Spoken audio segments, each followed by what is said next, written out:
a man in crisis, in a legitimate crisis, dies after the cops left him in a cell. Let me go to the video.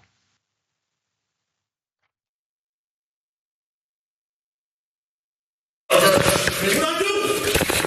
I ain't did nothing wrong. I ain't did nothing wrong. Hey, be the police involved. Run it up. I got it. You're good. Be the police involved. Macomb County Jail, Pinal County, DeAndre Beckham. I was on Facebook earlier. My bad. With DeAndre You're Beckham. good. Don't worry about it. With DeAndre Beckham. I ain't did nothing wrong. Why my hand tights?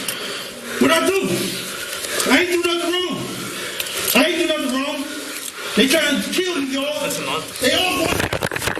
They all want it. Here, bend this one over that one, and then fold it up. Kill me.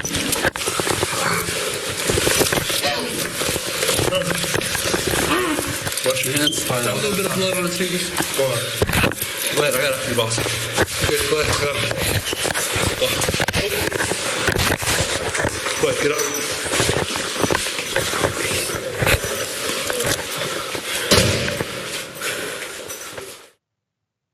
They killed him, died.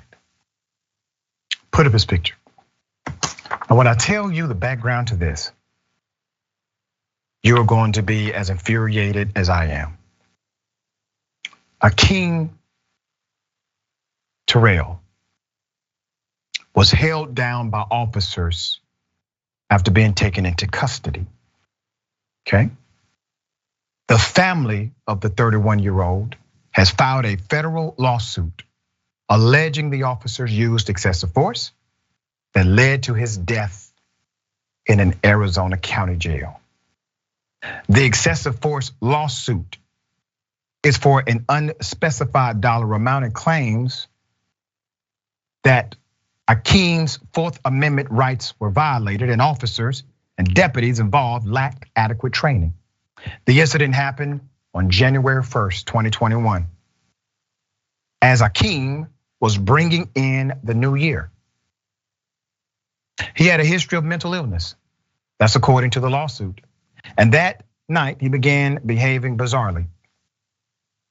At a party at an apartment in Phoenix, a partygoer called the police because of the behavior. Witnesses claimed he expressed paranoid thoughts and made statements that did not make sense. That's a clear sign of a mental health issue. The lawsuit claims Phoenix police recognized he was mentally ill or mentally disturbed. They recognized it upon arrival. Mr. Akeem suffered from schizophrenia. The officers then posed a question. Hey, you gotta leave the party. He refused. They arrested him. Akeem, described as 6'2", 433 pounds, was not cooperative during the arrest, but officers got him into the SUV and took him to the county jail. Now, remember, he has a mental health disorder, or he's going through a mental health issue, a crisis. This is now, or at least should have been, a medical call. This is a medical issue. This is not a criminal issue, it's a medical issue. But they decided to handle it as a criminal issue, even though they were aware, according to the report, that he was experiencing a mental health episode. My dear brother, Ben Crump, civil rights attorney, is now representing the family and suggested law enforcement officers acted with indifference towards Mr. Akeem. The lawsuit claims Akeem was in medical distress and in obvious need of immediate medical care. It goes on to say, placing handcuffed people in a prone position creates an immediate risk of death or serious bodily injury. This position is known to cause suffocation or positional asphyxia. Not only is it known, it is so known that law enforcement is literally trained not to do this anymore. Like literally, it's part of the protocol now. They are told, hey, you see this move right here? Don't do that anymore. People die. There's more. Let's put up the surveillance video. So this is a snapshot of the surveillance video Now that shows Mr. Akeem lying motionless on the floor. Okay, they let him lie motionless, face down on the concrete before deputies eventually check on him and calls for assistance.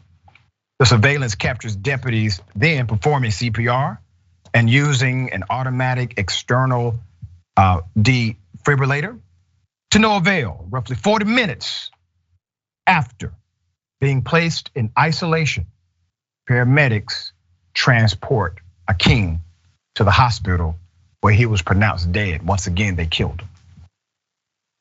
Let's put up the autopsy. So the autopsy comes out, and what does it say?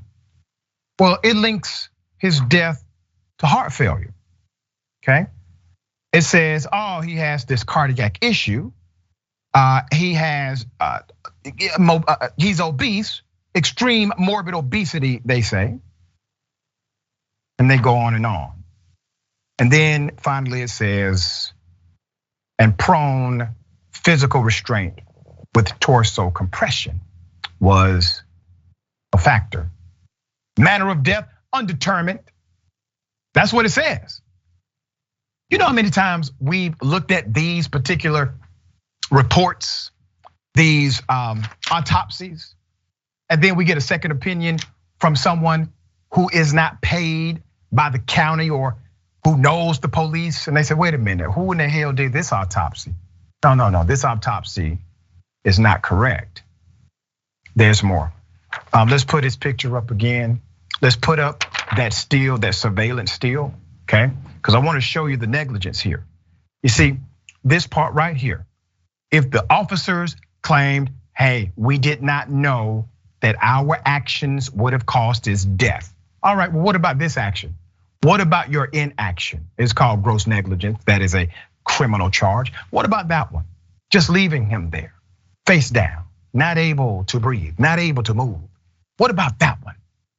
Is that the same? Because I guarantee you, that's also against the law, and it's definitely against the written policy of your institution.